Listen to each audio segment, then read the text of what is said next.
The silver polish has a scent that stays in the back of your throat for hours. It's a sharp, chemical smell, a reminder of the labor required to keep a home looking like a sanctuary. I was sitting at the dining room table, the same mahogany surface I'd buffed every Sunday for 27 years, rubbing a soft cloth over a tray that belonged to Julian's grandmother. It's a heavy piece, ornate and demanding, just like everything else in this house. Julian was in the study. I could hear the rhythmic clicking of his keyboard, the sound of a man who believed his work was the only thing keeping the world on its axis. He's a structural engineer. He understands load-bearing walls and the physics of tension, yet he spent the last decade entirely blind to the fact that I am the only thing holding the ceiling above his head. "Elena?" His voice drifted out, thin and distracted. "Did you see my blue tie? The silk one with the silver pin dots?" "It's in the second drawer of the cedar chest, Julian," I said, my voice level, never rising. "I had it dry cleaned on Tuesday. It's wrapped in tissue." I didn't look up. I didn't need to. I knew exactly how he would look when he found it.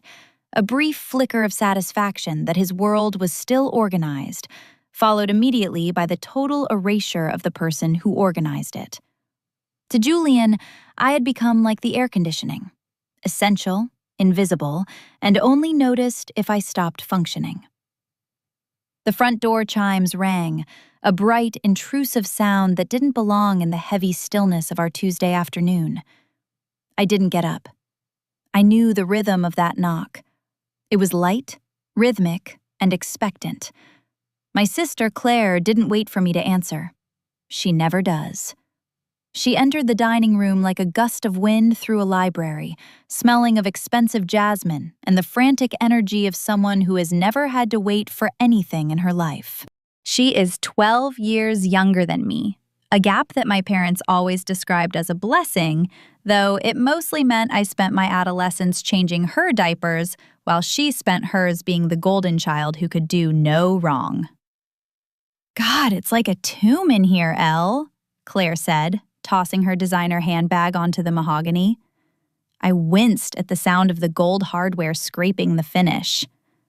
"Don't you ever open a window? You're going to turn into a piece of antique furniture if you aren't careful." She leaned down and kissed my cheek. Her skin was taut, her makeup flawless. She looked like a woman who spent her mornings at the gym and her afternoons at the spa, whereas I looked like a woman who spent her life ensuring other people's lives were comfortable. "Julian!" she called out, her voice shifting into a higher, more melodic register. "Are you hiding in there? Come save me from your boring wife." The typing stopped instantly. I felt the shift in the house's atmosphere before I heard his footsteps. When Julian emerged from the study, he wasn't the tired 60-year-old man who had ignored my presence at breakfast. He looked energized. He smoothed his hair, a habit he only had when he was trying to impress someone. "Claire," he said, and the way he said her name felt like a small, sharp needle under my fingernail.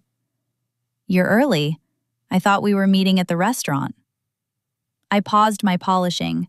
The cloth stayed still on the silver tray. "I thought I'd come by and see if Elle wanted to join us," Claire said, though she didn't look at me. She was looking at Julian's tie. "Oh, you found the tie I mentioned. It looks much better on you than the red one." Julian smiled. It was a genuine smile, the kind that reached his eyes. A ghost I hadn't seen directed at me in nearly 5 years. "Elena prefers the red, but I think you're right. This one has more authority." He didn't mention that I had spent 20 minutes ironing the shirt to go with it. He didn't mention that I was the one who had carefully preserved the tie Claire had suggested during her last visit. He simply looked at my sister, and for a fleeting second, the two of them shared a space that didn't include me. I was the mahogany table. I was the silver tray. I was a fixed point in the room, necessary for the composition, but entirely ignored by the subjects of the painting. "I can't go," I said quietly, finally looking up. I have the Historical Society meeting tonight. You know that, Julian. It's the budget review. Right, Julian said, his eyes already returning to Claire. He didn't sound disappointed. He sounded relieved. Well, someone has to keep the town's history alive, I suppose. We won't be late. Just a quick business dinner to discuss Claire's new investment project. Claire reached out and adjusted his lapel. It was a lingering gesture, a second too long to be merely sisterly. Her fingers brushed the fabric near his heart, and she looked at him with a predatory sort of admiration. Don't worry, Elle, Claire said, flashing me a brilliant, empty smile. I'll take good care of him. I know how much you value your routine. She emphasized the word routine as if it were a synonym for death. I watched them walk toward the door. Julian didn't look back. He didn't ask if I wanted him to bring anything home. He didn't ask if I'd eaten lunch. He just followed the scent of jasmine out into the sunlight, leaving me alone with the chemical smell of the silver polish. I didn't cry. I haven't cried in a long time. Instead, I picked up the silver tray and held it up to the light.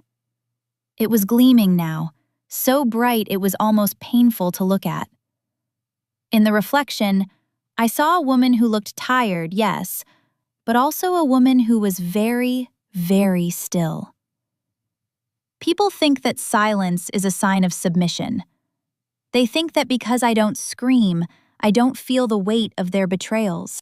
What they don't understand is that silence is also a form of observation. For months, I have sat in this house and watched the way their eyes meet when they think I'm in the kitchen. I have heard the hushed phone calls from the garden. I have seen the way the investment project has become a black hole for Julian's attention and our joint savings. I stood up and walked to the study.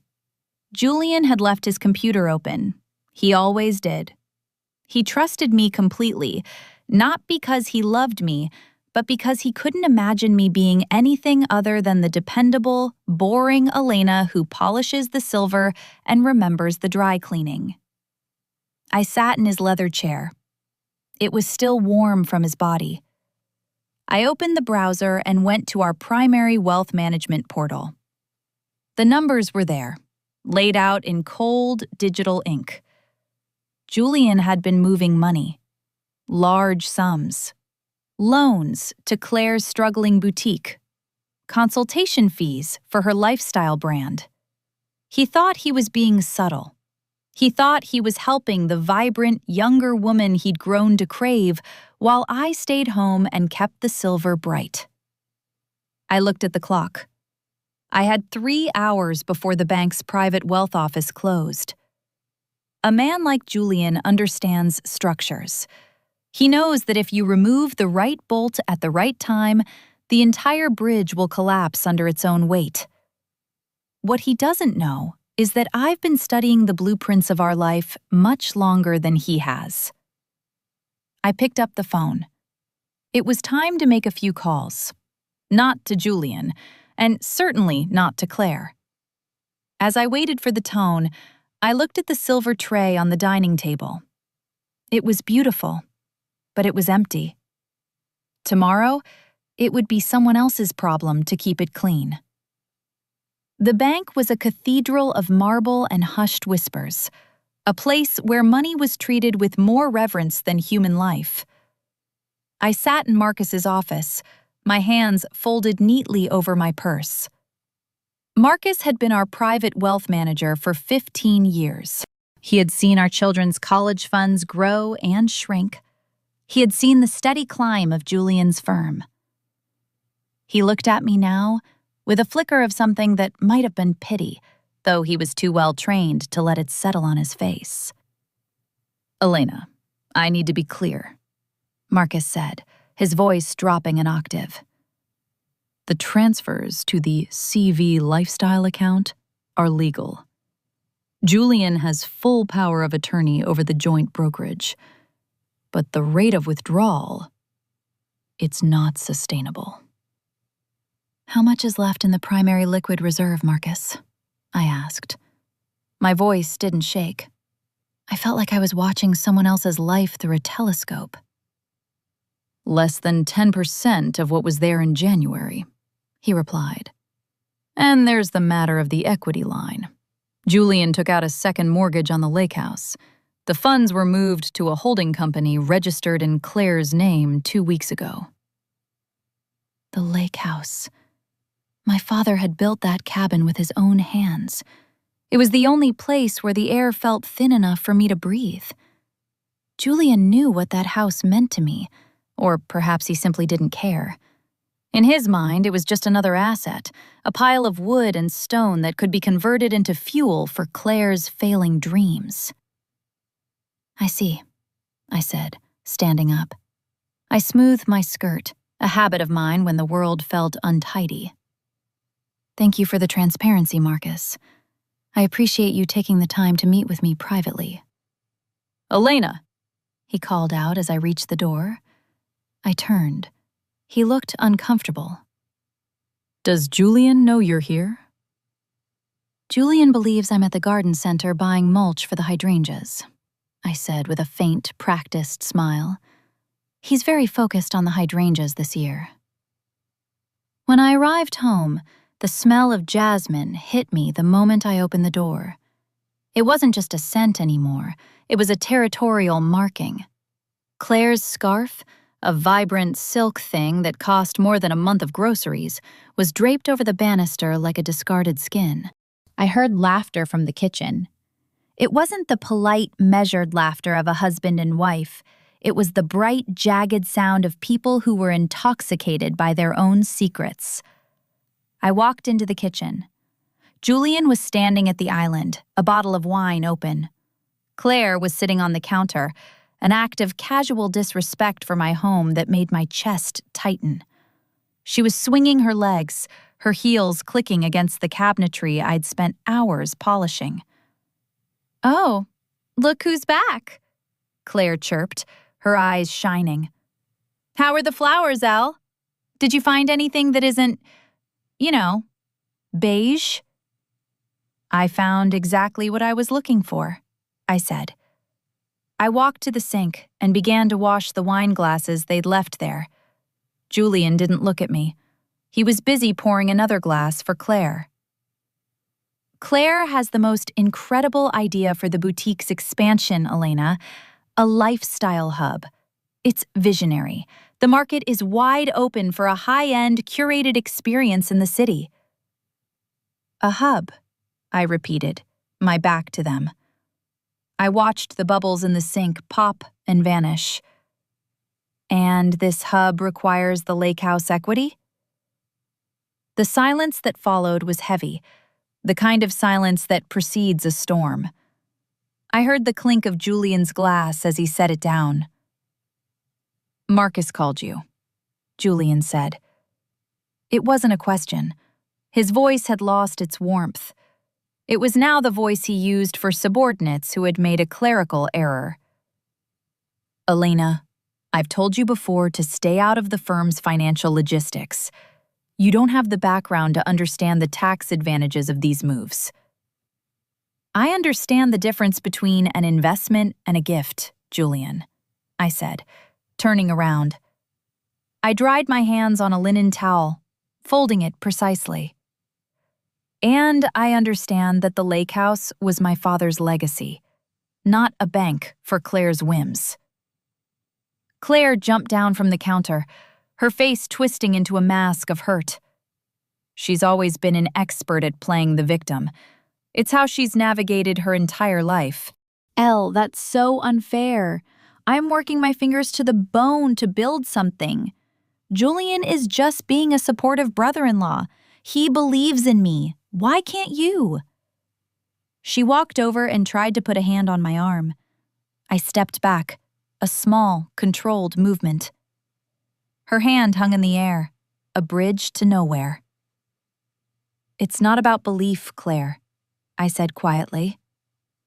"It's about reality."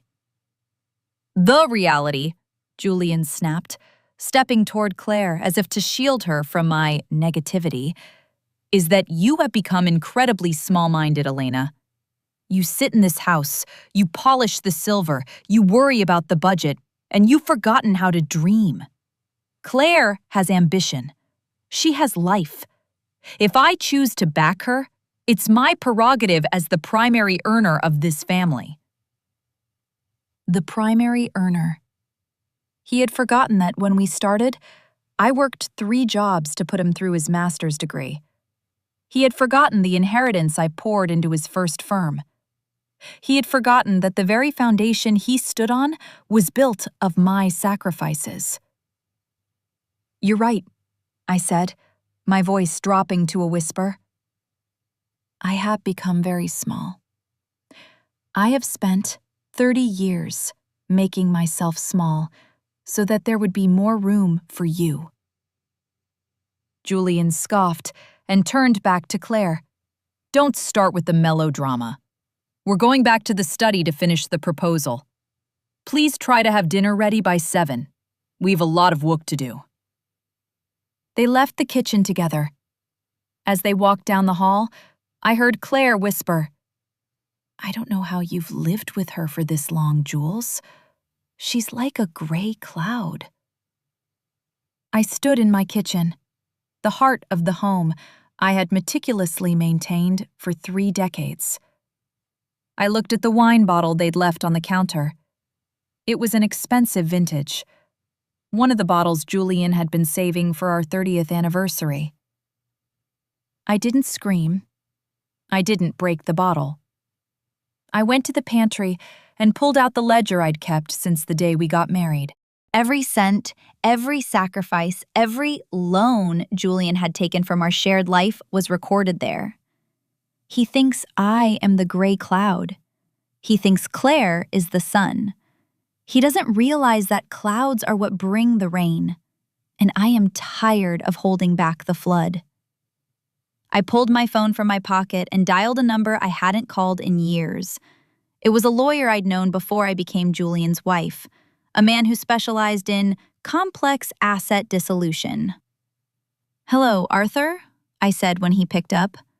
"It's Elena. I think it's time we discuss the exit strategy we talked about 10 years ago." "Yes, the one involving the silent clauses." I hung up and looked at the clock. 6:15 p.m.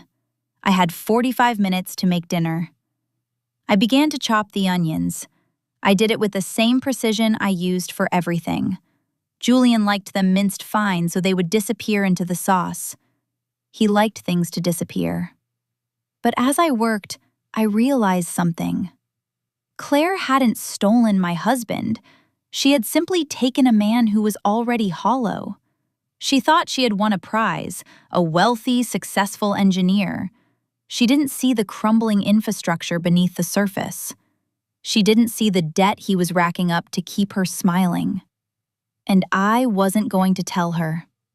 I was going to let her have him. But first, I was going to make sure that when the house finally fell, I wasn't the one standing under the roof. The sound of a fork scraping against fine-bone china is a small noise, yet in the silence of our dining room, it felt like a tectonic shift. We were sitting beneath the crystal chandelier, a heavy, glittering thing I'd spent 2 hours cleaning bead by bead last spring. The light it threw across the table was cold and surgical. Julian and Claire were deep in a conversation about brand identity. Claire was leaning forward, her wine glass held by the stem with 2 manicured fingers, her face animated. "It's about the aesthetic of effortless grace, Julian," Claire said, ignoring the beef bourguignon I had spent 4 hours braising. "People don't just want to buy a candle or a silk wrap. They want to buy the feeling that they are the kind of person who deserves those things. They want to buy a life that isn't cluttered." She glanced at me then, a quick, flicking look that swept over my practical cardigan and the way I held my napkin. "No offense, Elle. I know you love your knickknacks and your history books, but the modern woman wants a clean slate. Julian nodded, his eyes fixed on Claire's face. The Clean Slate Collection. It's a strong hook, Claire. Minimalist. Unburdened. Exactly, Claire whispered. Unburdened. I took a sip of my water. It was room temperature. Being unburdened usually requires someone else to carry the weight, I said quietly. The table went still. Julian looked at me, his brow furrowed as if a piece of furniture had suddenly spoken. What is that supposed to mean, Elena? Nothing, I said, offering a small, tight smile. Just a thought from the history books. Every clean empire in history was built on the backs of people who were very, very burdened. Would anyone like more wine? Julian exhaled sharply, a sound of profound annoyance. You're doing that thing again, Elena. The cryptic martyr act. If you're unhappy that I'm helping Claire, just say it. Don't ruin the meal with these little barbs. I'm not unhappy, Julian, I said, and I realized in that moment that I wasn't lying. I felt a strange, icy clarity. I'm just observing. I'll go get the decanter. I stood up and walked into the kitchen. I didn't turn on the light. I stood in the shadows for a moment, listening to them. She's getting worse, I heard Claire whisper. She's so heavy, Jules. It's like she's trying to pull you down into the mud with her. You're at the peak of your career. You should be surrounded by people who inspire you, not people who make you feel guilty for existing. She's just stuck in her ways, Julian replied, his voice lower, more intimate. She doesn't understand that the world has changed. She thinks the lake house is a shrine. She doesn't see it as capital. She doesn't see anything as capital. I leaned against the cool granite of the countertop. I thought back to 15 years ago, when Julian's first firm had almost folded. I remembered sitting at this same kitchen table, late into the night, going over his spreadsheets. I was the one who found the 20% margin error in his logistics plan. I was the one who told him to pivot to industrial infrastructure. He had called me his secret weapon then. He had kissed my hands and told me he couldn't breathe without me. Now, I was the mud. I was the burden. I picked up the decanter and returned to the room. I filled their glasses with a steady hand. My eyes caught the light reflecting off the silver tray I'd polished earlier. It sat on the sideboard, a silent witness. I've been thinking about the boutique's launch event, I said, my voice smooth and conversational as I sat back down. Since you're using the lake house equity for the city lease, Claire, perhaps you should host the private preview there? It would be a lovely tribute to the foundation of the business. Julian looked surprised, then impressed. That's actually a very gracious idea, Elena. It would save on venue costs and give the brand a sense of heritage. Claire's eyes narrowed.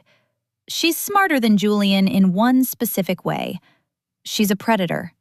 And predators can sense a trap even if they can't see the teeth. The lake house? Isn't that a bit rustic for the Clean Slate brand?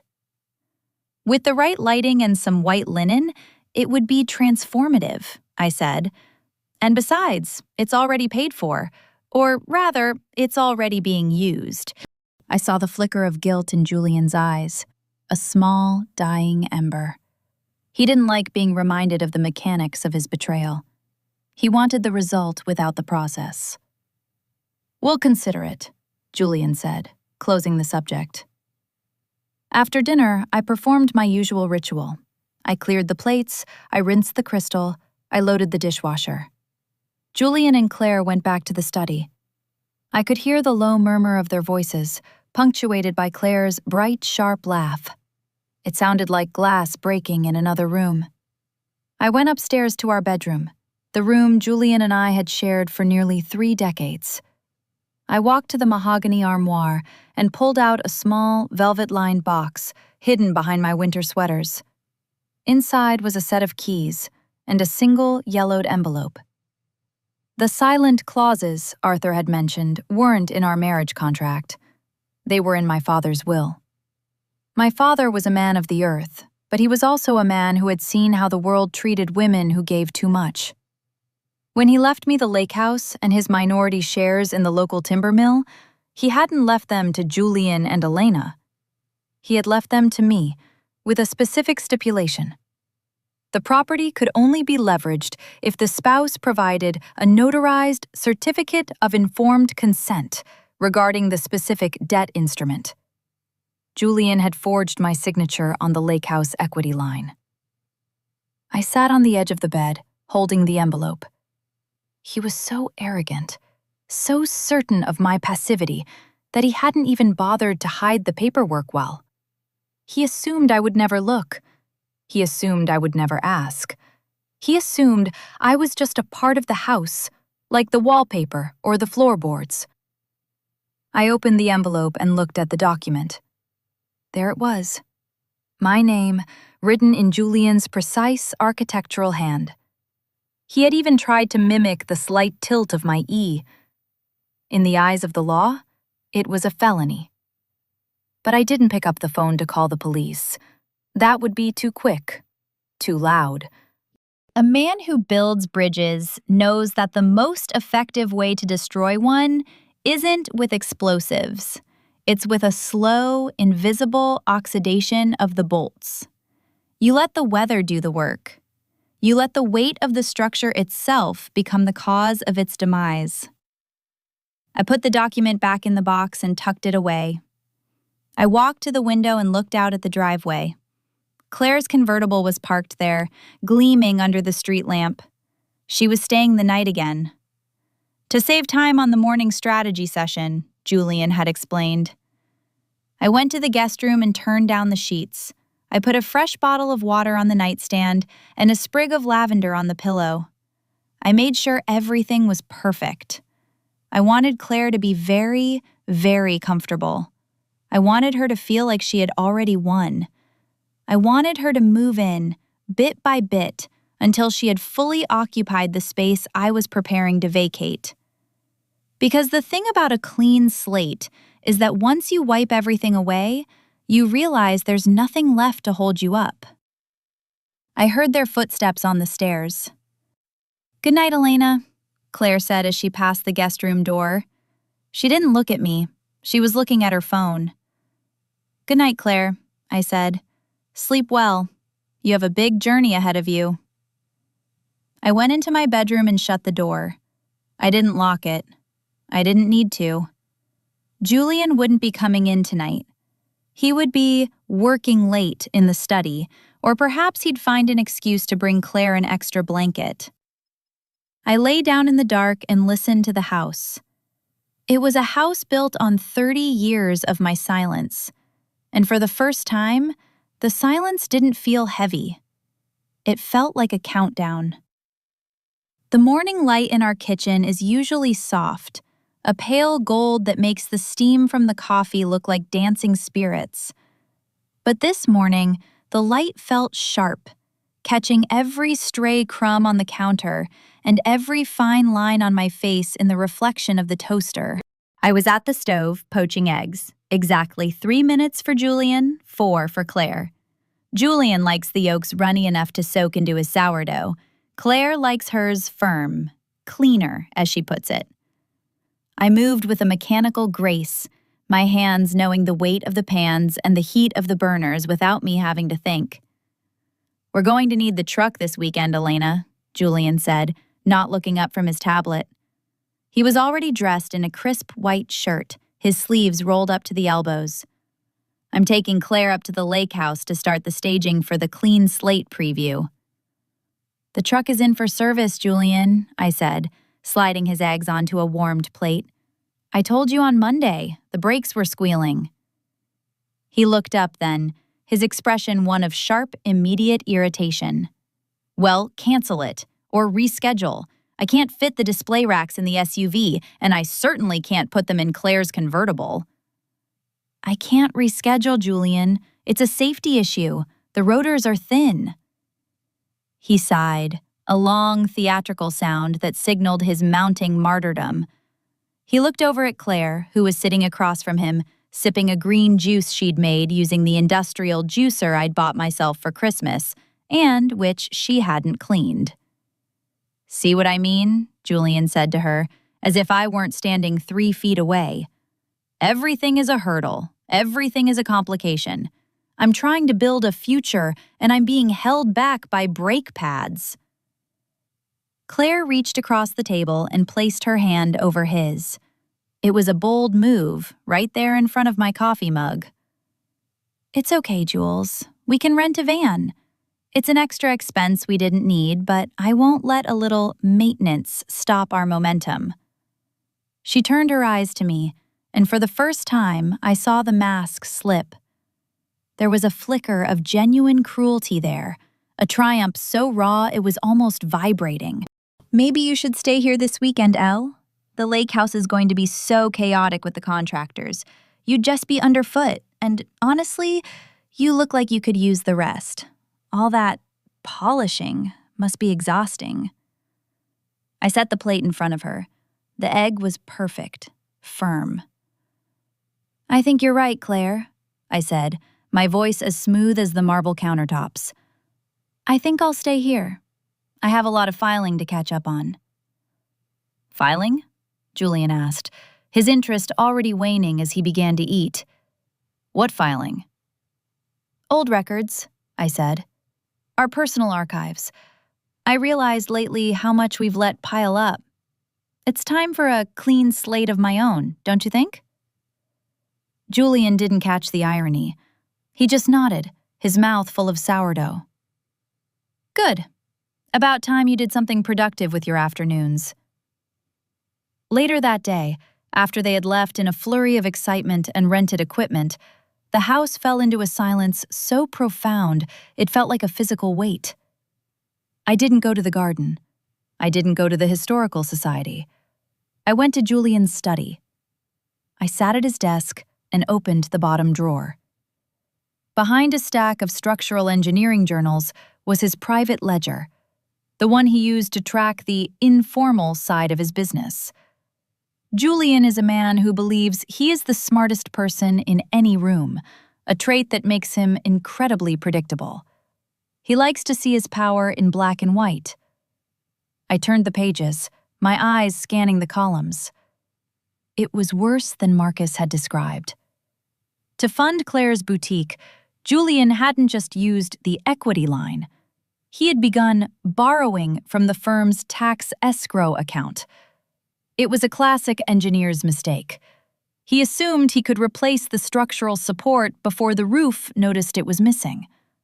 He was betting on Claire's success to cover the hole he was digging. He was betting on a woman who had never successfully managed a checkbook, let alone a high-end lifestyle brand. I felt a strange sensation in my chest. Not the sharp pain of betrayal I'd expected, but a cold, hollow thrum. I realized then that I didn't want to save him. I didn't want to warn him. I wanted to see the exact moment the weight became too much. I pulled a flash drive from my pocket and began copying the files. Every loan, every forged signature, every diverted tax payment. Then, I did something I hadn't done in 30 years of marriage. I accessed the offshore account my father had set up for me in the Cayman Islands, the one he'd told me was for the day the rain doesn't stop. I looked at the balance. It was substantial. My father had been a quiet man, but he had been a very wealthy one. Julian knew about the inheritance, but he believed I'd spent it on our children's private schools and the various renovations on this house. He never realized I'd only spent the interest. I began the transfer. I didn't take Julian's money. I didn't touch the joint accounts, not yet. Instead, I moved my own fortune, every cent that was legally mine into a new, private entity that Julian's name had never touched. As the progress bar on the screen crawled toward 100%, I looked at a photograph on Julian's desk.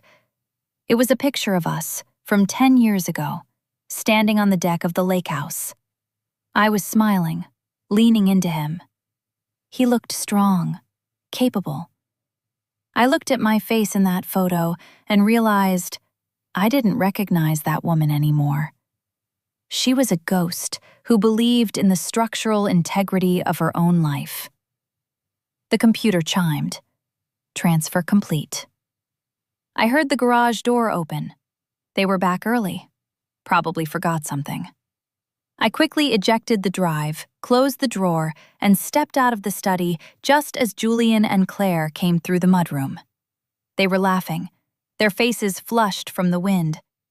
Claire was wearing one of Julian's old sweaters, the navy cashmere one I'd bought him for our 25th anniversary. It was oversized on her, falling off one shoulder, making her look small and fragile. "Forgot the keys to the boathouse!" Julian called out, spotting me in the hallway.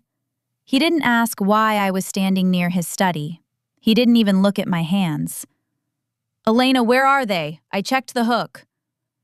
"They're in the silver bowl by the door, Julian," I said, "where they've been for 20 years.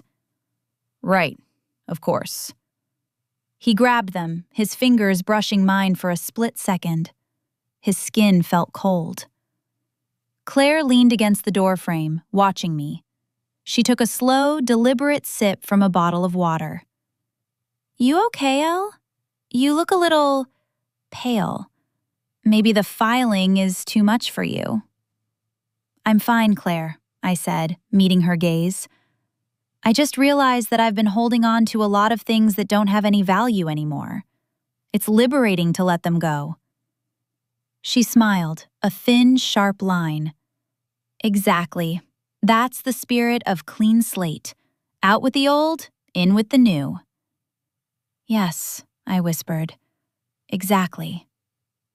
I watched them get back into the rented van and pull away. As the taillights disappeared down the driveway, I felt a shift in the air. Julian thinks he's building a new life with my sister. Claire thinks she's winning a prize. They don't realize that I am the one who owns the land they are building on. And I just sold the deed. The silence of a house is different when you stop filling it with your effort.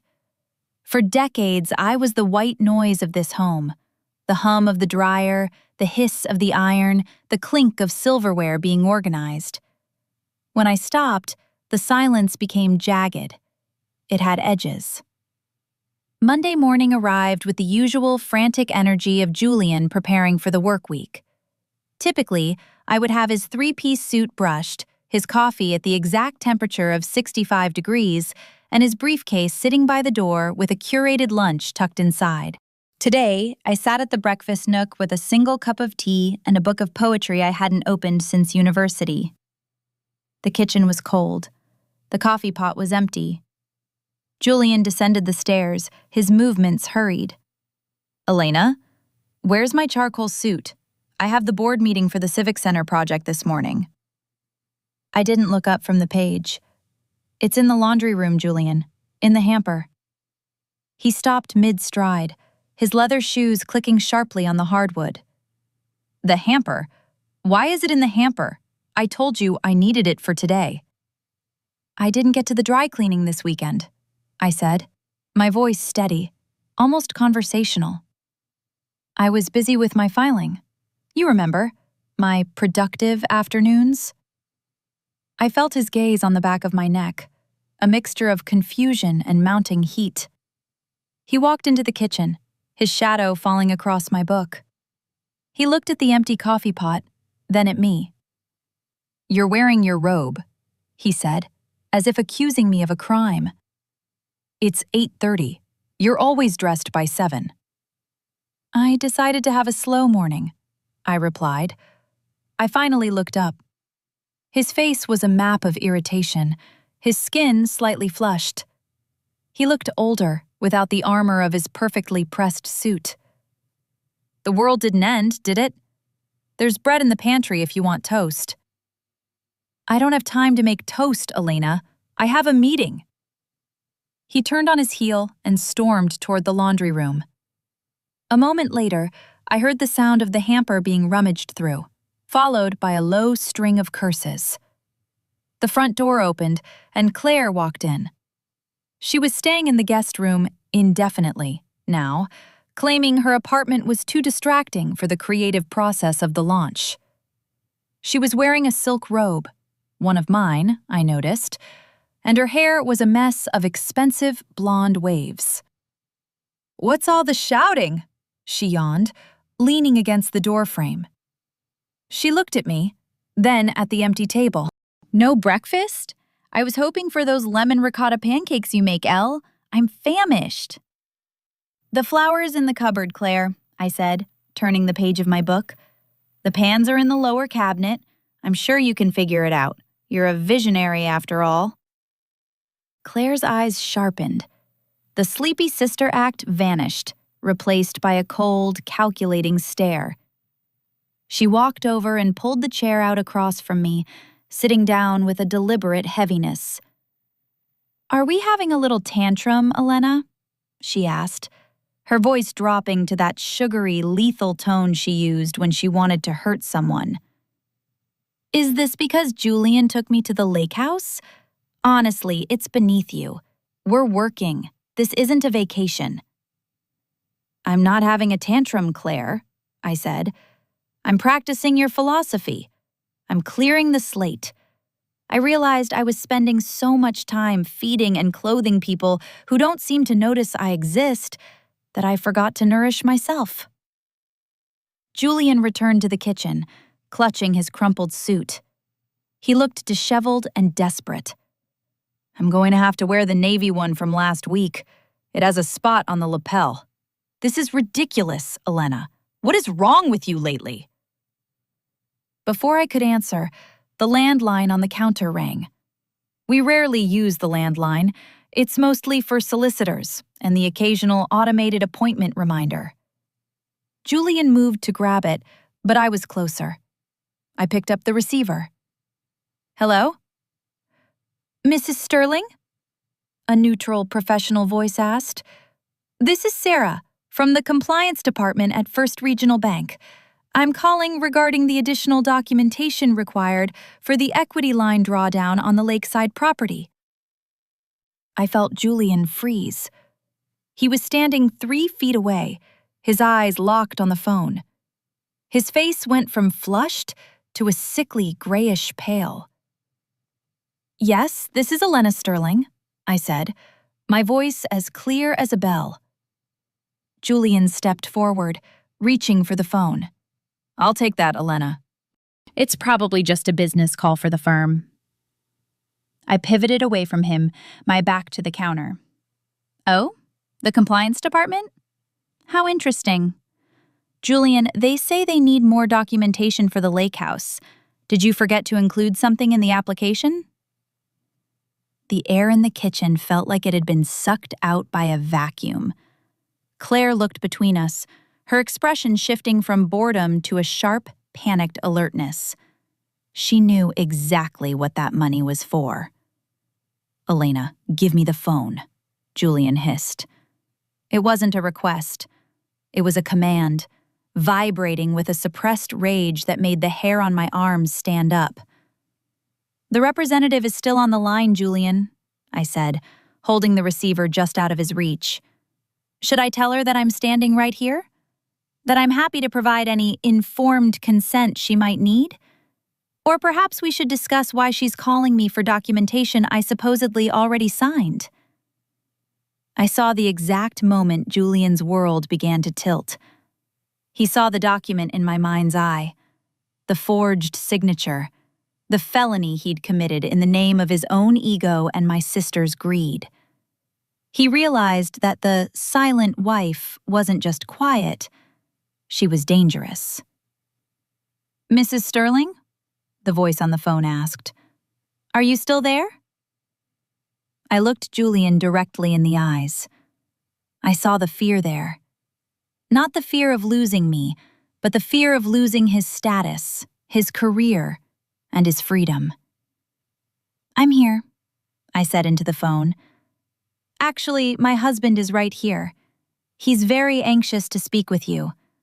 But I think, for the sake of clarity, I'd like to schedule an in-person meeting at the branch tomorrow morning, just to ensure everything is authentic." I handed the phone to Julian. His hand was shaking so badly the plastic clattered against his wedding ring. "Hello?" he croaked, his voice cracking. I stood up, closing my book of poetry. I looked at Claire, who was staring at Julian as if he were a sinking ship she was suddenly reconsidering boarding. "I think I'll go for a walk," I said to the room. "The garden needs tending, and I find I'm much better at managing growth than I am at managing lies."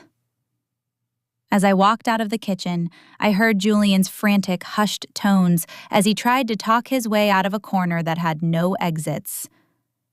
I walked to the mudroom, put on my light jacket, and stepped out into the morning air. The sun was higher now, the light reflecting off the dew on the grass. It was a beautiful day. I knew Julian would spend the rest of the day groveling. He would try to gaslight me, then he would try to bribe me with affection, then he would try to threaten me. He would use every tool in his engineering kit to try and shore up the foundation of the lie he'd built. What he didn't know was that the meeting at the bank wasn't for him. I had already spoken to Marcus. The meeting tomorrow wasn't about the equity line. It was about the fact that I was moving to decouple our assets entirely. I walked to the edge of the property where the old oak tree stands. I placed my hand on the rough bark. People think that betrayal is a sudden act. They think it's the moment the husband kisses the sister or the moment the money is moved. But those are just the symptoms. The betrayal happened years ago, in every meal I cooked that went unthanked, in every secret I kept to protect his pride, in every hour I spent making a home for a man who only saw it as a line item on a ledger. The clean slate was coming, but it wouldn't be the one Claire had planned. I looked back at the house, the large, beautiful, expensive cage I'd spent my life decorating. From here, it looked perfect, but I knew the wood was rotting. I knew the bolts were rusted, and for the first time in 30 years, I didn't feel the need to fix it. When I returned from my walk, the house felt different. The air was charged with the frantic, static energy of two people trying to rewrite a script that had already been seen. I didn't enter through the front door. I went through the mudroom, hanging my jacket on its designated peg with a slow, deliberate care. Julian was in the kitchen, pacing. He had changed out of the navy suit with the spot on the lapel and into a casual linen shirt, an attempt to look relaxed that was betrayed by the way he was gnawing on the inside of his cheek. Claire was at the table, her laptop open, but she wasn't typing. She was watching him, her face tight with a calculation I recognized from our childhood, the look she got right before she blamed me for a broken vase.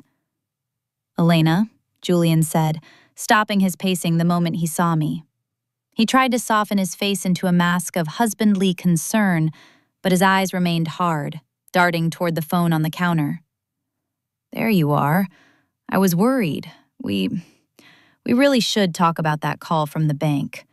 It was all a very unfortunate clerical error on the firm's part." "A clerical error," I repeated, walking to the pantry to put away the tea I'd brought back. "That's a very specific phrase, Julian. Does a clerical error usually involve a forged signature on a deed of trust?"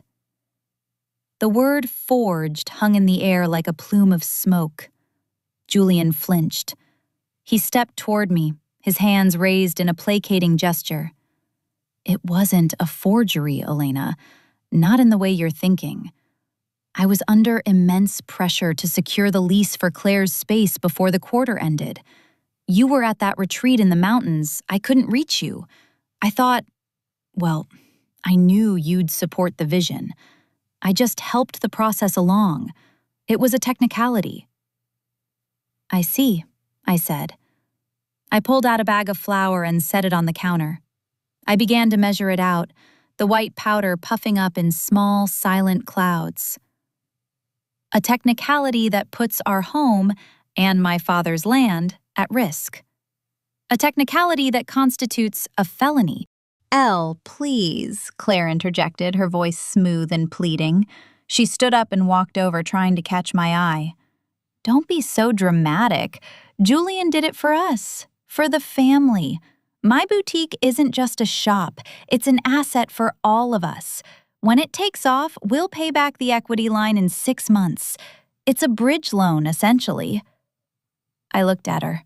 She was wearing my favorite silk robe, the one Julian had bought me for my 50th birthday. It was a deep, bruised purple, and on her, it looked like a costume. "You're wearing my robe, Claire," I said quietly. She blinked, her hand flying to the lapel.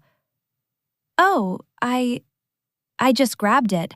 I didn't think you'd mind. It was just sitting there." "Everything in this house is just sitting there until you decide you want it," I said. I went back to my flour. I wasn't making pancakes. I was making bread. A long, slow process that required time and patience. 2 things they no longer possessed. "Elena, look at me," Julian commanded. He used his boardroom voice, the one designed to settle disputes and assert dominance. "I will handle the bank tomorrow. You don't need to go. I've already spoken to the manager's assistant. We'll clear up the documentation issue privately. There's no need for you to be involved in the grid of it." "I've already confirmed the appointment, Julian," I said, not looking up. "And since my name is on the title and the bank is questioning the validity of my signature, I think my presence is quite necessary. Unless, of course, you're afraid of what I might say." Julian's face darkened. The mask of concern finally tore away, revealing the arrogance underneath. "What has happened to you? You've become so vindictive. Over a signature? Over a business move that benefits everyone? You've spent 30 years being the heart of this family, Elena. Don't let your petty insecurities ruin everything we've built." The heart of the family. I realized then that, to Julian, a heart was just a pump, a mechanical necessity that should do its job without complaint or ego. "I'm not the one ruining it, Julian," I said. "I'm just the one who stopped pretending the cracks aren't there." The rest of the afternoon was a study in exclusion. They retreated to the back patio, their voices rising and falling in a frantic duet of strategy. I watched them through the kitchen window. From a distance, they looked like a couple, heads bowed together, hands moving in synchronized gestures of frustration. I saw Claire reach out and touch Julian's neck, a gesture of comfort that was too intimate, too practiced. I didn't feel the sharp sting of jealousy. I felt a profound sense of relief. It was like watching a play from the back of a theater, realizing you finally memorized all the lines and no longer find the plot interesting. I spent the hours preparing the house. I cleaned the guest room, but I didn't put out fresh towels. I emptied the dishwasher, but I didn't set the table for dinner. I was systematically withdrawing my labor, piece by piece. At 6 o'clock, Julian came inside alone. He looked exhausted, the weight of the day finally settling into the lines around his mouth. "What's for dinner?" he asked, his voice tamer now, almost hopeful. He was looking for the comfort of the routine, the one thing he believed I would never deny him. "I'm not hungry," I said, wiping the counter. "There's some cold chicken in the fridge from last night, and Claire mentioned she likes firm eggs. Maybe she can show you how she makes them." Julian stared at me, his mouth slightly open. In 30 years, I had never not made dinner. Even when I had the flu, even when our children were colicky infants, there was always a hot meal on the table at 6. "You're serious," he whispered. "You're actually going to strike? Like some disgruntled employee?" "I'm not an employee, Julian," I said, hanging the towel on the rack. "And I'm not disgruntled. I'm finished." I walked past him, my shoulder brushing his. He didn't move. He stood in the middle of his perfect kitchen, surrounded by high-end appliances he didn't know how to use, looking like a man who had suddenly realized he didn't know which way was north. I went upstairs and locked my bedroom door. It was the first time I'd ever turned the key. I sat at my vanity and began to brush my hair, 100 strokes. It was a habit from my grandmother, a way to settle the mind. As I brushed, I heard the sounds from below, the clatter of a plate, the heavy thud of the refrigerator door, and eventually, the raised voices of Julian and Claire arguing about who was going to clean up the mess they were making. They were so loud, so visible in their dysfunction. I opened my jewelry box and pulled out a small, unassuming key. It was to a safe deposit box at a different bank, one Julian didn't even know I had an account with. Inside that box wasn't gold or cash. It was the original deed to the lake house, which my father had insisted I keep in a neutral location. Julian thought he had the deed in his office safe. He had a very good copy, but he didn't have the original. I looked at the key in the palm of my hand. Tomorrow morning, at the bank, Julian was going to try to present his clerical error defense. He was going to try to convince them that I was a confused, perhaps even mentally unstable wife who had simply forgotten she'd signed the papers. He didn't know that I wasn't going to the bank to argue about a signature. I was going there to file a formal report of identity theft. I turned off the light and lay in the dark. Below me, I heard a glass break. Then silence. The house felt colder than it had this morning, or perhaps it was just that I was no longer providing the warmth. Julian and Claire were down there, huddled together in the ruins of their clean slate. They thought they were the architects of a new world. They didn't realize that when you build on a foundation of theft, the only thing you're truly designing is your own collapse.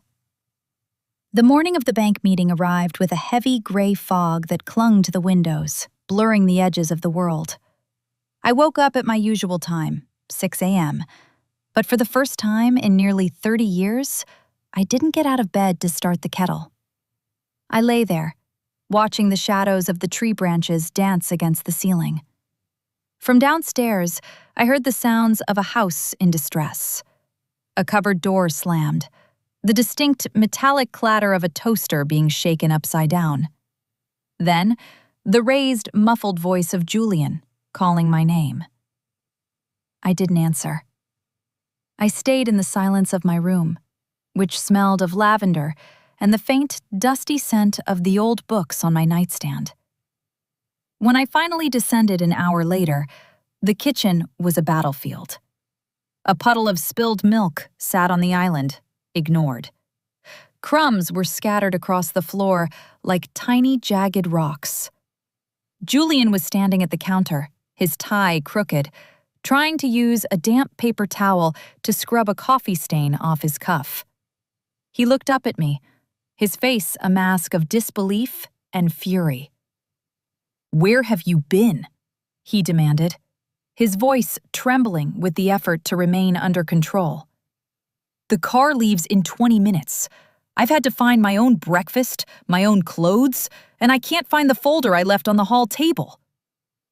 "I moved it," I said, walking to the fridge to get a carton of yogurt. I didn't offer to help with the stain. "It's in the study, on the high shelf." "Why would you move it?" he snapped. "It was cluttering the entryway," I replied, peeling back the foil lid. "And I thought you wanted a clean slate. Isn't that what Claire says? No clutter, no burdens." Claire entered then, looking far less polished than usual. She was wearing leggings and an oversized sweatshirt, her face pale without her usual meticulous contouring. She looked younger, yes, but she also looked hollow, like a doll that had lost its stuffing. "Elle, please," she said, her voice sounding thin. "Julian is stressed. We're all stressed. Can't you just be yourself for one morning, just until we get through this meeting?" "I am being myself, Claire," I said, taking a slow, deliberate bite of my yogurt. "This is who I am when I'm not carrying everyone else's luggage. It's quite peaceful, actually." Julian checked his watch, a gold piece I'd given him for his 45th birthday. He looked at me with a cold, clinical detachment. "Fine. If you want to play this game, we'll play. But when we get to the bank, you will listen to me. I've prepared a statement. You just need to confirm that you were distracted and misunderstood the initial paperwork. We'll sign the correction forms, and this will be over." I didn't argue. I didn't agree. I simply finished my yogurt and rinsed the cup. The drive to First Regional Bank was a study in psychological warfare. Julian drove, his knuckles white on the steering wheel. Claire sat in the back, her eyes fixed on her phone, her thumbs scrolling with a frantic, rhythmic speed. No one spoke. The only sound was the rhythmic thumping of the tires over the expansion joints of the bridge Julian's firm had helped maintain. I looked out the window at the river below. I thought about the physics of it all. Julian was so obsessed with the visible structure, the steel, the concrete, the vision. He never understood that the most dangerous thing to a bridge isn't a heavy load. It's the slow, internal rot that no one bothers to check because the surface still looks strong. We arrived at the bank 10 minutes early. Marcus's assistant led us into his corner office, a room filled with the scent of expensive leather and stale air. Marcus was already there, standing behind his desk. He looked at us, at the disheveled Julian, the silent Elena, and the out-of-place Claire, with the weary eyes of a man who had seen too many families dismantle themselves in this very room. "Julian, Elena," Marcus said, gesturing to the chairs. He looked at Claire. "And you are?" "This is Claire Vance, my business partner," Julian said, his voice regaining some of its habitual authority. "She's here because the equity line in question is tied to her boutique's expansion." Marcus didn't look impressed. He sat down and opened a thick manila folder.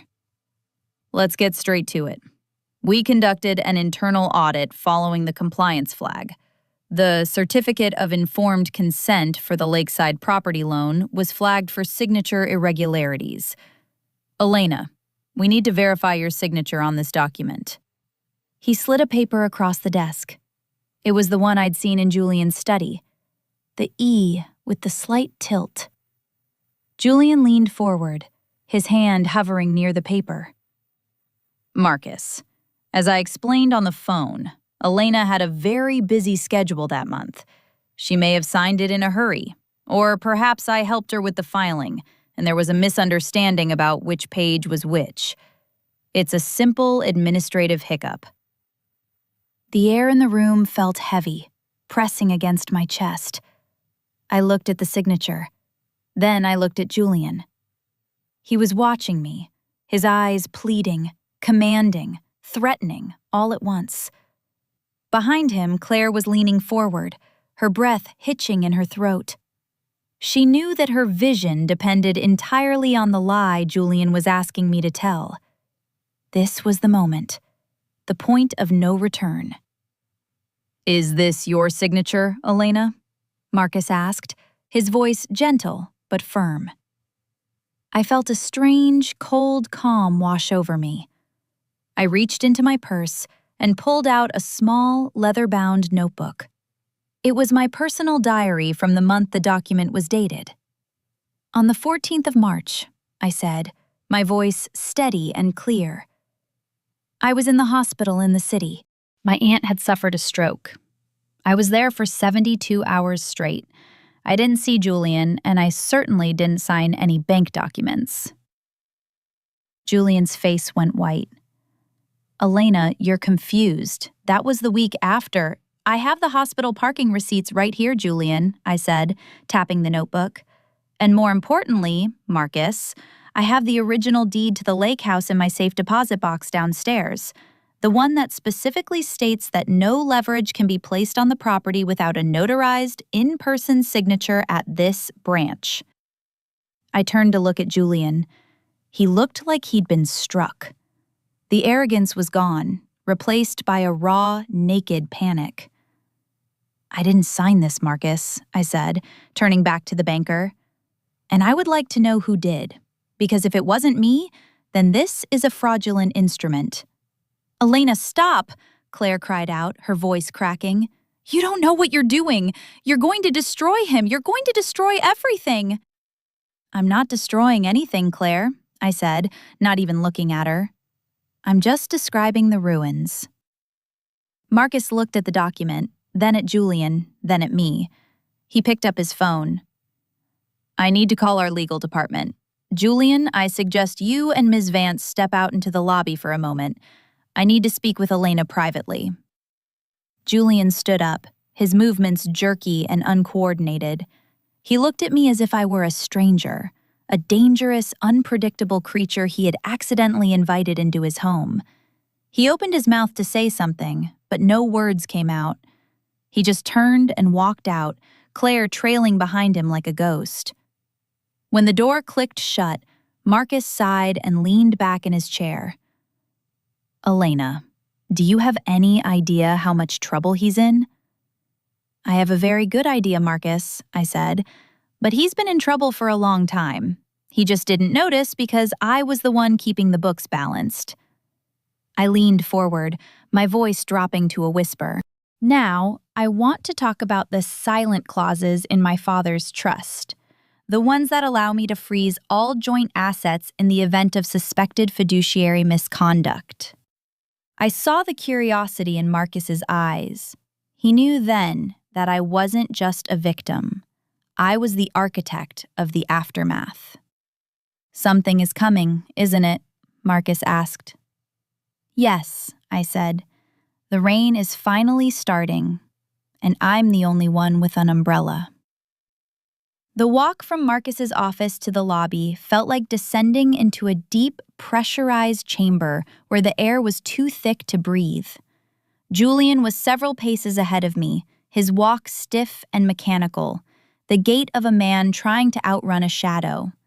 Claire followed him, her heels clicking a frantic, uneven rhythm on the marble floor. When we reached the glass doors of the lobby, Julian stopped abruptly and turned. His face was a frightening shade of crimson, the veins in his temples pulsing like live wires. What did you do in there? He hissed, his voice low enough to avoid the security guard's attention, but sharp enough to draw blood. Elena, do you have any idea what you've just set in motion? You've practically handed the bank the rope to hang us with. I didn't do anything, Julian, I said, my voice sounding strangely hollow in the vast, echoing space. I simply refused to lie. You're the one who provided the rope. I'm just the one who pointed out it was there. Claire stepped between us, her eyes darting around the lobby as if looking for an exit from a life that was suddenly becoming very expensive. Elle, think about the boutique. The lease is contingent on that drawdown. If the bank freezes the funds, I lose the deposit. I lose the location. Everything I've worked for. Everything Julian has stolen for, I corrected her. She flinched as if I'd slapped her. The visionary facade was gone, replaced by the raw, panicked desperation of a girl who had finally realized the credit card she'd been using wasn't hers. We're going home, Julian said, grabbing his car keys so tightly his knuckles turned white. Now.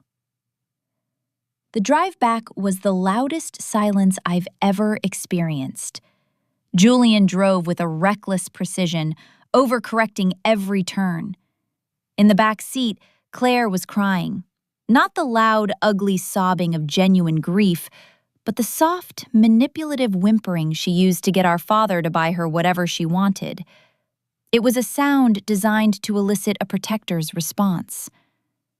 I watched Julian's eyes in the rearview mirror. They were fixed on the road, but they were vacant. He wasn't thinking about the law, or the house, or me. He was thinking about the image of himself that was currently dissolving.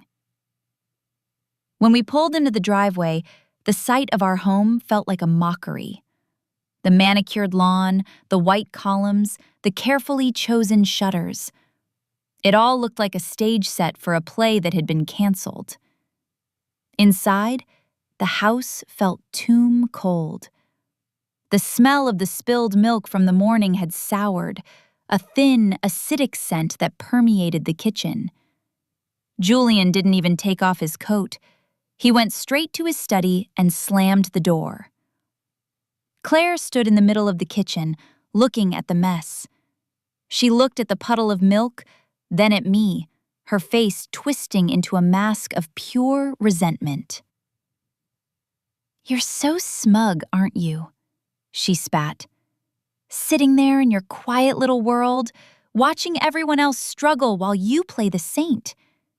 You think you've won because you've ruined him, but you've ruined yourself, too.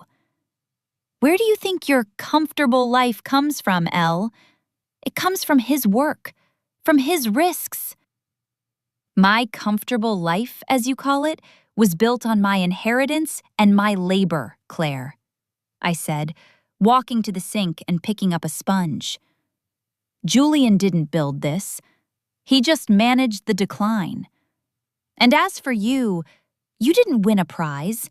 You won a debt. Every cent he gave you was a liability." "Did he tell you that? Did he tell you that the boutique is legally a subsidiary of his firm, which makes you personally liable for the tax shortfall?" The whimpering stopped instantly. Claire's face went pale. "What? You didn't read the incorporation papers he had you sign, did you?" I asked, wiping the counter with a slow, circular motion.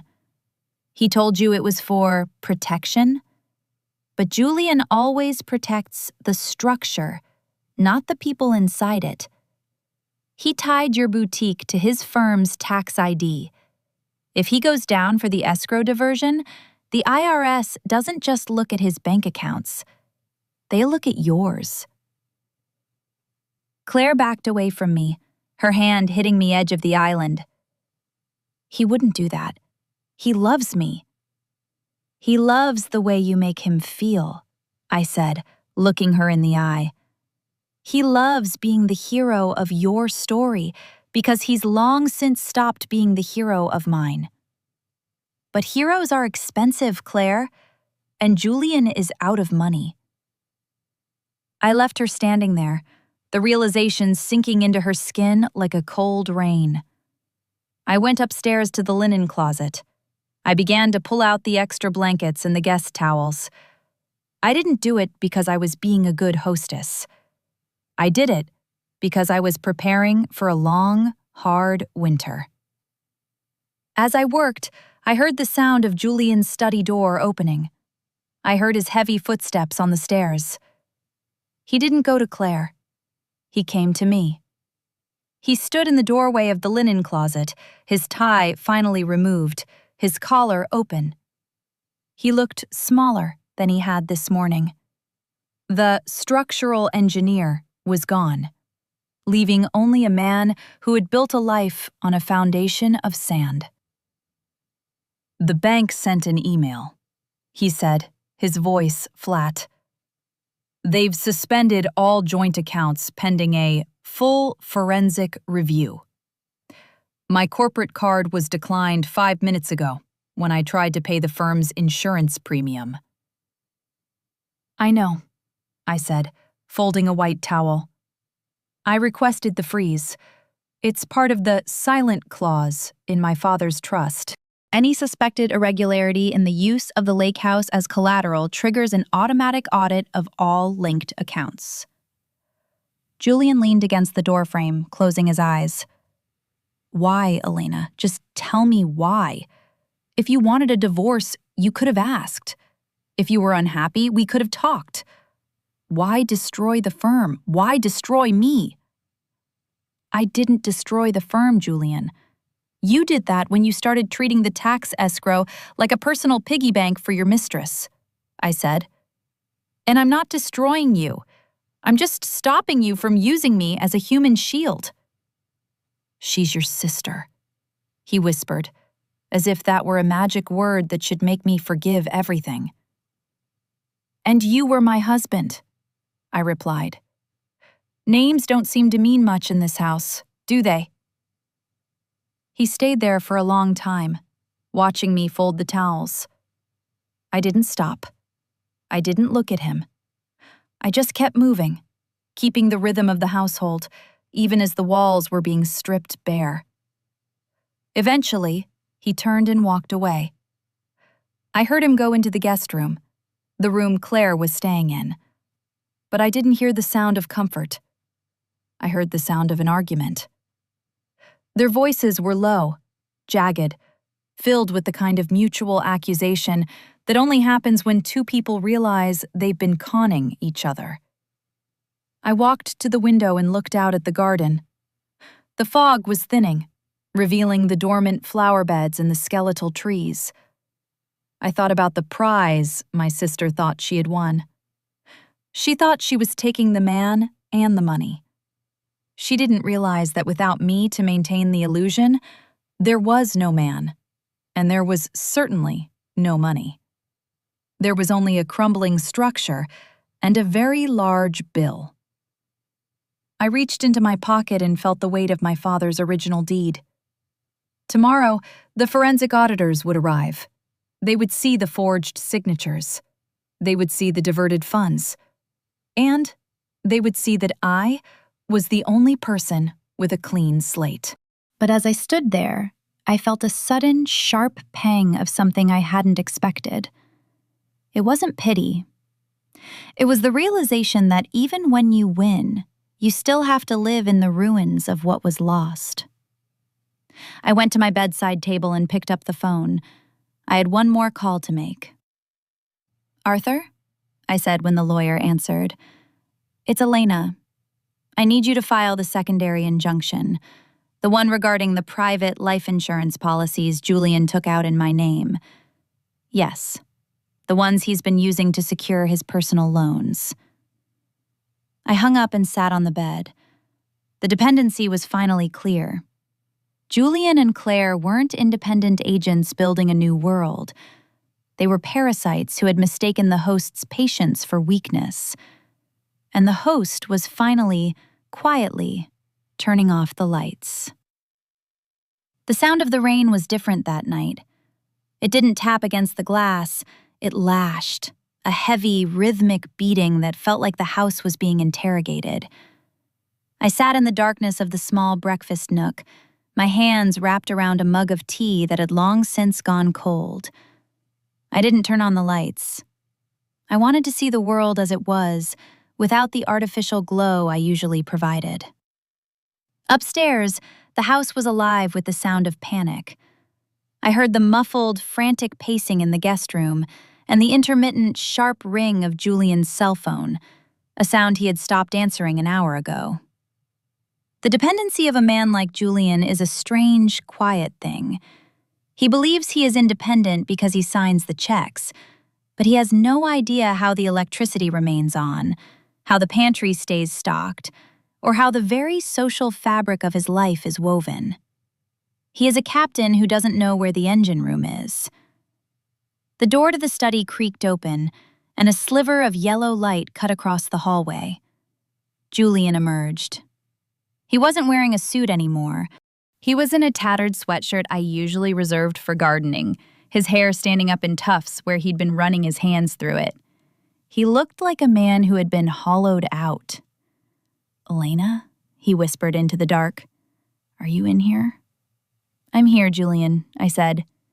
He jumped slightly at the sound of my voice, then walked toward the kitchen. He didn't reach for the light switch. He sat down across from me, his silhouette slumped. "The firm's servers have been locked," he said, his voice cracking. "The board of directors called an emergency meeting for tomorrow morning. They've been notified by the bank about the irregularities. Someone leaked the forensic flag to the senior partners."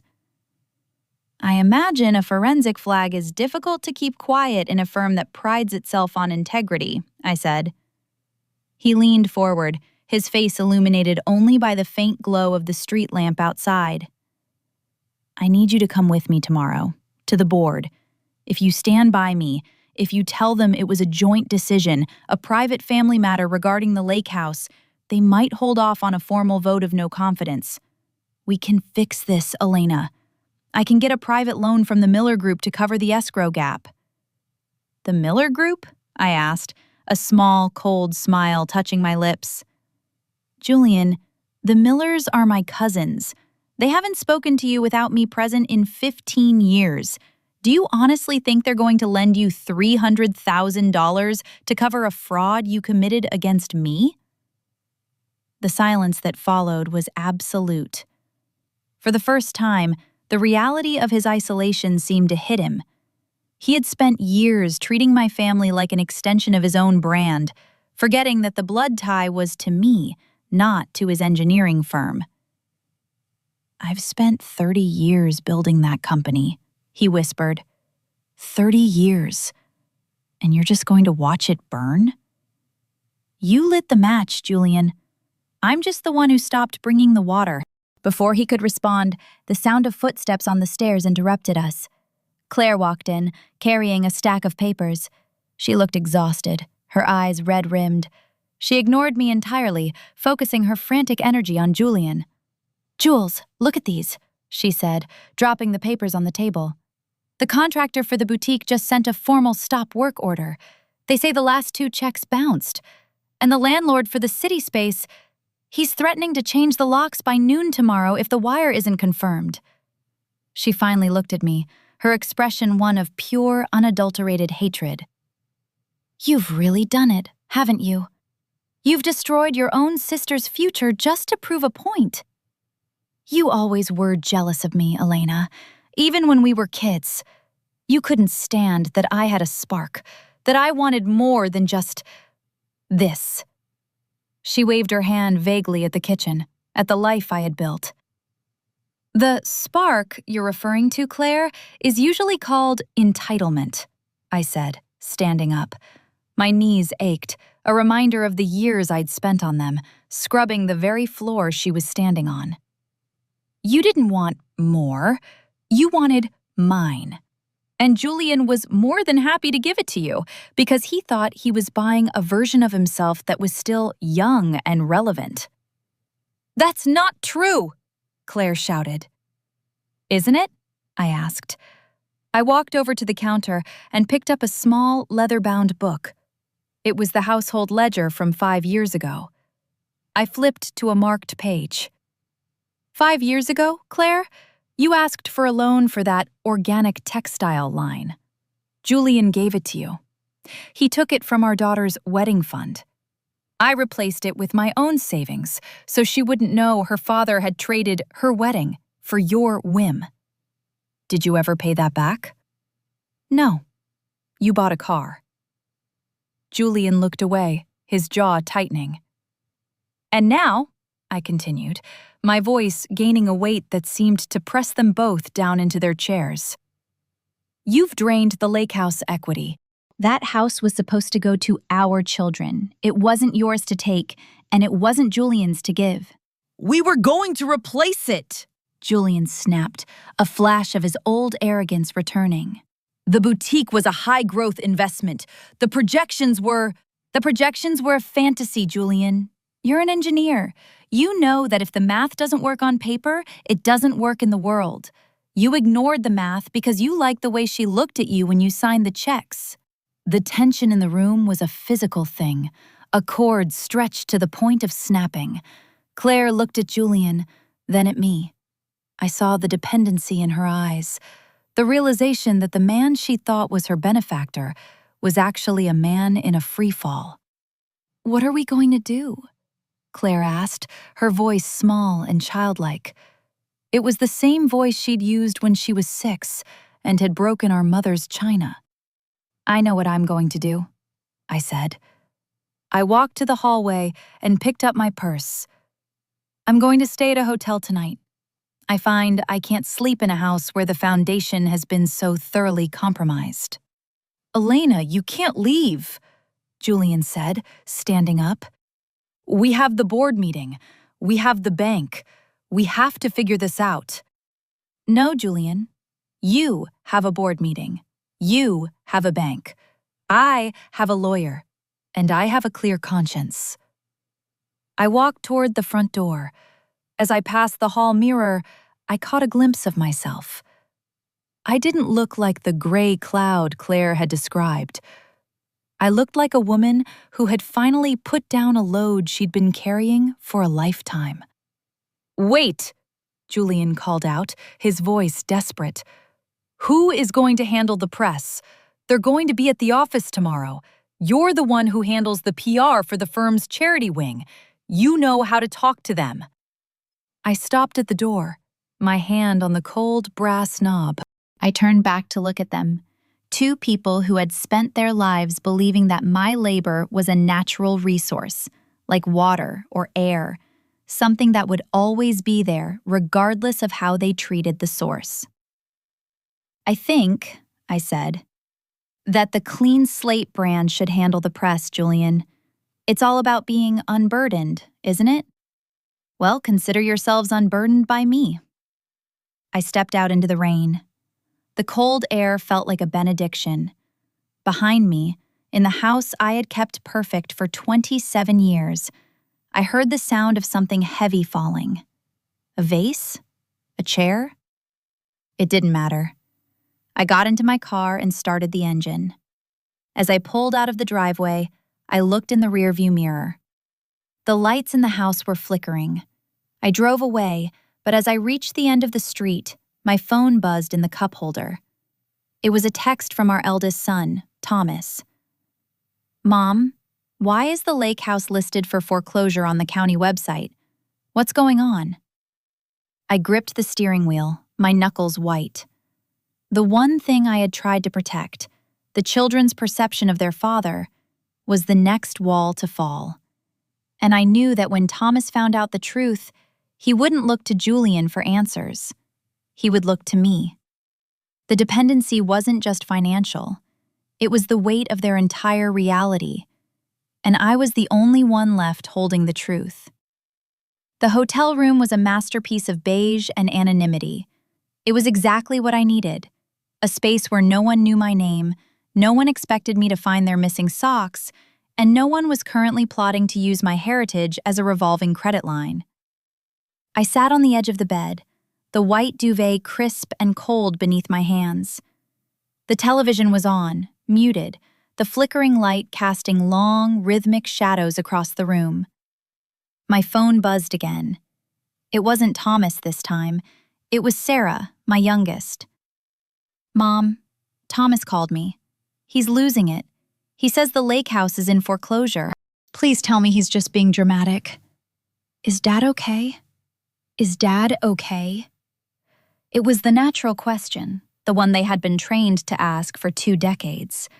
Whenever there was a ripple in the family pond, the children's first instinct was to check the perimeter of their father's ego.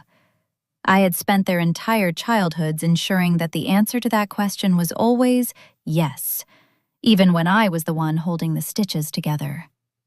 I pulled the phone to my chest. The dependency I had fostered was now a weapon being used against me. By making their father a hero, I had made myself his silent accomplice. If I told them the truth, I wasn't just destroying a marriage, I was destroying their childhoods. The phone rang. It was Thomas. I took a breath, smoothed the duvet, and answered.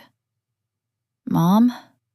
His voice was thick, vibrating with a specific kind of fear a grown man feels when he realizes his foundation is cracked. I'm looking at the county clerk's digital portal. There's a lien, a massive one, and a notice of default addressed to you and Dad. Mom, what is happening? Thomas, I said, my voice sounding older than I felt. I need you to listen to me. I moved into a hotel tonight. There was a long, jagged silence. I could hear his breathing, a ragged, uneven sound. You left him? Because of the money? Mom, Dad told me things were tight with the firm's expansion, but he said you were on board. He said it was a family project. He lied, Thomas, I said. The words felt like stones in my mouth. He forged my signature. He took the equity from the lake house to fund your Aunt Claire's boutique, and he's been using the firm's tax reserves to keep the lights on. The bank has frozen everything. Aunt Claire? Thomas's voice dropped to a whisper.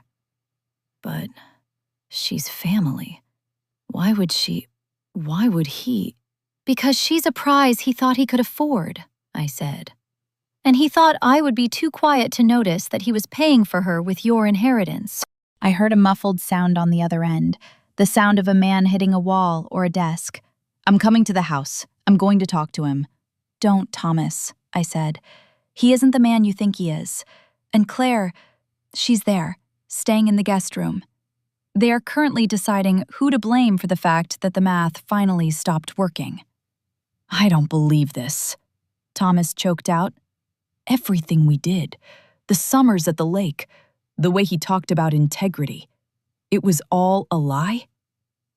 The summers were real, Thomas. The love I have for you is real. But the structure you lived in was built on my silence. I'm not silent anymore. After I hung up, the room felt smaller. I walked to the window and looked out at the city lights. I knew what was happening back at the house. Julian would be sitting in his leather chair, spinning a story for the children. He would tell them I was going through something, that I was unstable, that the financial issues were a misunderstanding caused by my interference. He would try to preserve his status as the architect of their lives by making me the demolition crew. He didn't realize that I had already sent Thomas the PDF of the bank's forensic flag. I sat back down at the small desk in the hotel room. I opened my laptop. I had access to the firm's public relations calendar, a holdover from the years I spent managing their charity galas and community outreach. Tomorrow morning, Julian was supposed to host a visionary breakfast for the city's top developers. It was his chance to pivot, to find a new backer before the board vote. He thought he could use his charm to bridge the gap until he could fix the bank situation. I saw the guest list. The Millers were there. The mayor. The heads of 3 major construction firms. I felt a cold, sharp twitch in my stomach. For 30 years, I had been the one who drafted his speeches. I was the one who knew which developer's wife liked peonies and which councilman was worried about his legacy.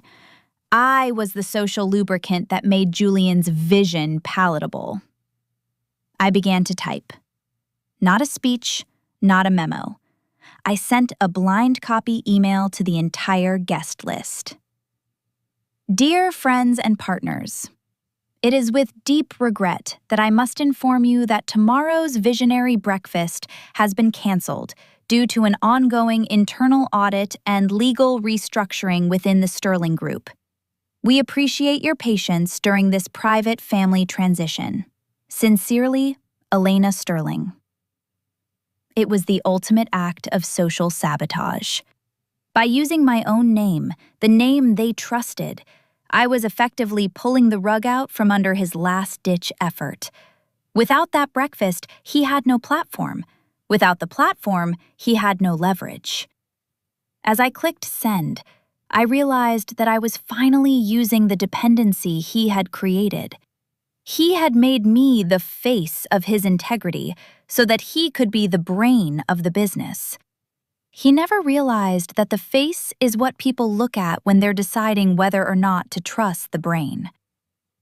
The phone on the hotel nightstand rang. It was the front desk. "Mrs. Sterling, there is a gentleman in the lobby, a Mr. Julian Sterling. He's insisting on coming up. He says it's a family emergency." My heart hammered against my ribs, but I didn't let my voice waver. "Tell Mr. Sterling that I am unavailable, and if he doesn't leave, please call the police. I have a standing restraining order being filed at 8 a.m. tomorrow, and I'd prefer not to start the paperwork tonight." I didn't actually have a restraining order yet, but the threat was enough. Julian terrified of scandal. The mere mention of the police in a hotel lobby would be enough to send him scurrying back to the shadows.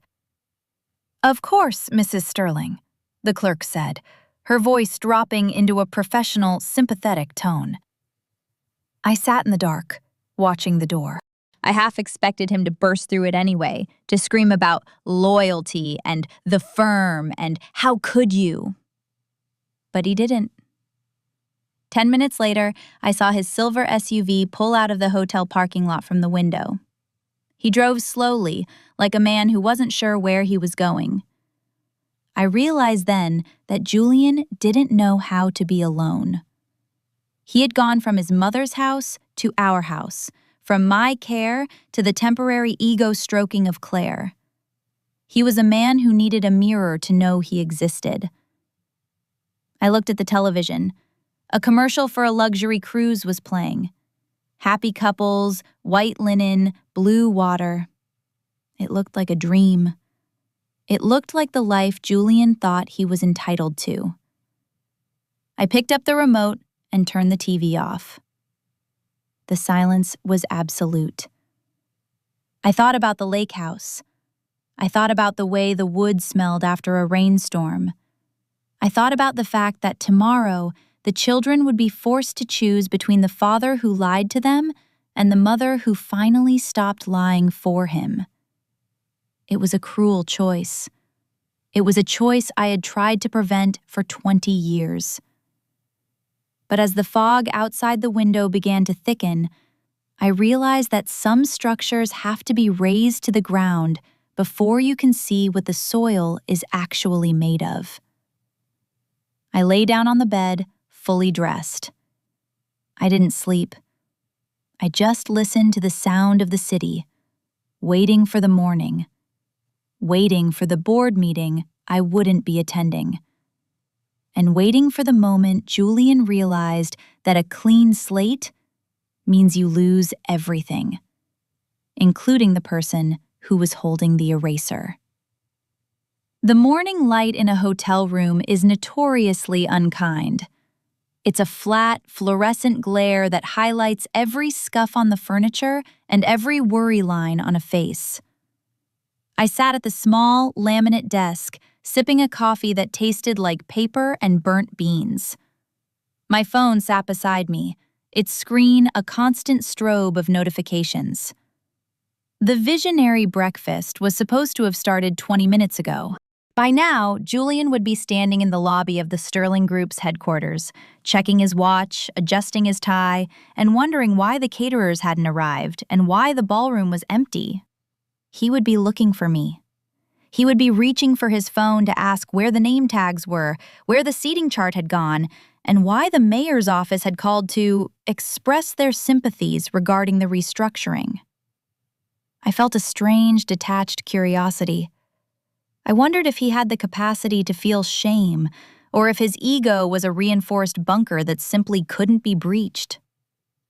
A text message appeared from Marcus, the banker. "Elena, just saw your email. The board is in an uproar. Julian is in the conference room. He's telling them the cancellation was a cybersecurity breach and that you've been hacked. He's asking for an emergency stay on the audit." I didn't reply. I didn't need to. The beauty of the truth is that it doesn't require a defense. It only requires a witness. The door to my hotel room didn't have a knocker, only a heavy, muffled thud. I knew that rhythm. It wasn't Julian. Julian's knock was a series of sharp, impatient raps. This was heavy and hesitant. I opened the door to find Thomas. My son looked like he hadn't slept in 48 hours. His eyes were bloodshot, and he was still wearing his work scrubs from the hospital. "Mom?" he said, his voice cracking. He didn't wait for an invitation. He walked into the small room and sat on the only armchair. I went to the house. I saw him. And I saw her. I closed the door and leaned against it. "What happened, Thomas?" "It was pathetic, Mom," he said, rubbing his face with his hands. "He was in the kitchen with Claire. They were arguing over a laptop. He was trying to get her to transfer the lease for the boutique back into his name so he could use it as proof of asset for the board. And Claire? She was screaming at him. She called him a fraud. She told him she only stayed with him because he promised her the lake house would be her flagship." Thomas looked up at me, and I saw a flash of the little boy who used to hide behind my legs when he was scared. "She knew, Mom. She knew about the money. She knew he was forging your name. She just didn't care as long as the checks cleared." "And your father?" I asked. "He just kept saying, 'It's a cash flow issue, Thomas. Your mother is overreacting. She's trying to punish me.' He actually said that, Mom. Like, this is all just a marital spat and not a crime." Thomas stood up, his hands shaking. "I told him he was dead to me. I told him if he loses that house, I'll never speak to him again. And then I turned to Claire and told her to get out of our lives." "Did she?" "She laughed," Thomas said, a tear finally escaping and tracking through the stubble on his cheek. "She said, 'Where am I supposed to go, Thomas? I'm the only one your father has left.' And the worst part is, Dad didn't deny it. He just sat there and let her say it." The dependency was shifting. Julian, having lost the support of the woman who built his world, was now clinging to the woman who was picking the pockets of his corpse. It was a grotesque symmetry. "I need you to come home, Mom," Thomas pleaded. "Not for him, for us. Sarah is a mess. She's at my apartment, crying. She thinks we're going to lose everything. The firm, the house, the reputation. She's worried about what people at the university will say." "Sarah is worried about the reputation," I said, a hollow ache in my chest. "And you, Thomas? What are you worried about?" "I'm worried that I don't know who my father is," he whispered. "And I'm worried that I've been a part of this. All those years, Dad gave me money for my car, for my tuition. Was that your money, Mom? Was it the lake house equity even back then?" "No," I said, walking over and placing a hand on his shoulder. "That was my work. I made sure of it. I never let him touch the children's funds. Not until this year. This year, he went behind the firewalls I built." My phone rang again. This time, it was the landline in the hotel room. I picked it up. "Mrs. Sterling?" It was Arthur, my lawyer. "The board meeting just ended. Julian has been placed on administrative leave effective immediately. They've locked his corporate accounts and revoked his access to the building. But there's something else. Something we didn't see coming." "What is it, Arthur?" "The secondary audit. The one into the private insurance policies. It turns out Julian didn't just use them as collateral. He took out a massive bridge loan from a private equity group in the city, using your personal social security number as a co-guarantor. Elena, they're claiming you signed a personal guarantee for a $2 million line of credit for CV Lifestyle." The room seemed to tilt. I felt the blood drain from my face. $2 million. Julian hadn't just stolen my past. He had mortgaged my entire future. He had tied me to Claire's failure so tightly that if she sank, I would be dragged down to the bottom with her. "Elena, are you there?" Arthur's voice was sharp with concern. "I'm here," I said, my voice barely a whisper. Did he forge that too? "The signature is a digital scan of yours from the 2018 Charity Gala contract," Arthur said. "It's a sophisticated fraud. He's been planning this for a long time, Elena. This wasn't a clerical error. This was an exit strategy." I looked at Thomas, who was watching me with wide, terrified eyes. "What is it, Mom?" "Your father didn't just want a new life with Claire," I said, the realization finally settling into my bones. "He wanted to leave me with the bill for it. He wanted to walk away with her, debt-free, while I spent the rest of my life in court trying to prove I didn't authorize his greed." I hung up the phone. I looked around the small beige hotel room. I realized that my silent withdrawal wasn't enough. I had been playing a game of emotional chess, trying to preserve my dignity and the children's memories, while Julian had been playing a game of scorched earth. He didn't care if I polished the silver. He didn't care if I kept the home perfect. He had been dismantling the house while I was still inside it, painting the walls. "Mom, you're scaring me," Thomas said. "Go back to your sister, Thomas," I said, my voice suddenly hard, cold, and utterly certain. "Tell her that she doesn't need to worry about the reputation. There won't be a reputation left to worry about." "What are you going to do?" "I'm going to the house," I said, "and I'm going to find the one thing your father forgot I have." "What's that?" "The records of the 2018 gala," I said. "The original contract, the one he scanned my signature from. He thinks he destroyed it, but I never throw anything away, Thomas. I remember everything, and I keep every receipt." I grabbed my coat. For the first time in my life, I didn't care if the house was tidy. I didn't care if the garden was tended. I was no longer the matriarch of a family. I was a creditor, and it was time to collect. As I walked out of the hotel, leaving my son standing in the hallway, I felt a strange, cold fire in my chest. Julian thought I was a load-bearing wall.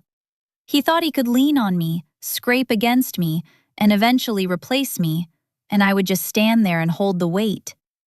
He forgot that if a load-bearing wall falls, it doesn't just disappear. It crushes everything beneath it. The driveway was choked with vehicles. There was a delivery van from a high-end florist, ironic considering the house was currently a morgue, and Claire's convertible, which was parked at a crooked, panicked angle across the grass. The front door was wide open, letting the damp, heavy air of the afternoon seep into the foyer. I walked in with a step that felt lighter than it had in decades. The weight Julian had always accused me of carrying was gone. I wasn't the mother, the wife, or the protector anymore. I was simply a woman coming to collect the remains of her life. I found them in the dining room. It was a scene of frantic domestic ruin. Julian had the mahogany table covered in files, his laptop whirring. Claire was pacing the length of the room, her phone pressed to her ear, her voice a jagged whisper of, "I don't understand," and "You promised." They both stopped when I entered. Julian looked up, and for a second, a flicker of the old Julian, the one who thought he could charm his way out of a hurricane, appeared on his face. "Elena," he said, standing up and smoothing his shirt. "Thank God. Thomas said you were at a hotel, but I knew you'd come back. We have a crisis, but it's manageable. Arthur called you about the loan, didn't he? It's a misunderstanding of the terms. If we sit down with the equity group today, I'm not here to talk to the equity group, Julian," I said. I walked to the sideboard and picked up the silver tray I had polished only days ago. It was already tarnished by the humidity coming through the open door. I took a linen napkin and began to rub a dark spot, my movements slow and rhythmic. Elle, you have to help him, Claire said, stepping toward me. She looked haggard, her expensive clothes wrinkled, her eyes wide with a realization she was still trying to outrun. That $2 million guarantee, it's in your name. If the boutique fails, they'll come for everything. Your savings, the house, they'll take it all. For the sake of the family, you have to sign the restructuring papers. I stopped polishing. I looked at my sister, this woman who had spent her life believing that my purpose was to be her safety net. The family, I repeated. That's a very convenient word, Claire. You used it when you asked Julian to steal the lake house equity. Julian used it when he forged my signature to buy you a lifestyle you didn't earn.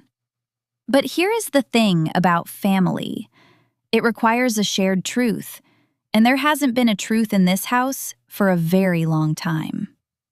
Julian stepped closer, his voice dropping into that low, manipulative frequency.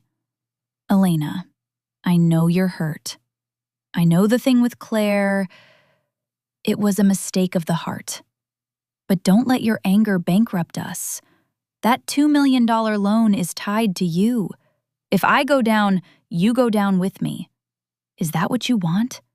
To lose everything we've built for 30 years? I looked at him, and I felt a sudden, profound sense of pity. He truly believed he was the architect. He truly believed that the structure of our life was his creation.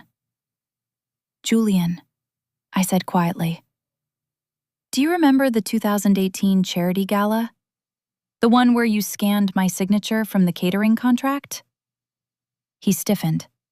The color drained from his lips. I don't know what you're talking about. I know you do. You think you were being clever, using a digital scan of a legal signature to bypass my stubbornness regarding Claire's boutique. You thought that by tying me to the debt, I would be forced to keep the firm afloat to save myself. I set the silver tray down with a sharp clack on the mahogany. But you forgot who kept the records, Julian. You forgot that I was the one who drafted those contracts. In 2018, I started using a very specific marker on every document I signed for the Sterling Group. A microscopic, blue-tinted ink dot in the curve of the E. It was a security measure I implemented after the first time I caught you borrowing from the children's college funds 10 years ago. Julian's eyes darted to the laptop. The signature you scanned for the $2 million loan carries that mark, I continued. And that mark is registered with the bank and the private equity group as a restricted power signature. It's a legal rider I filed with my father's lawyer. It stipulates that any document bearing that specific mark is invalid for any personal guarantee over $10,000 without a secondary in-person biometric verification. The silence that followed was so heavy, it felt like the ceiling was physically lowering. What are you saying? Claire whispered. I'm saying the loan isn't in my name, I said. The private equity group realized the signature was a restricted scan 3 hours ago. They've already voided the guarantee against my assets.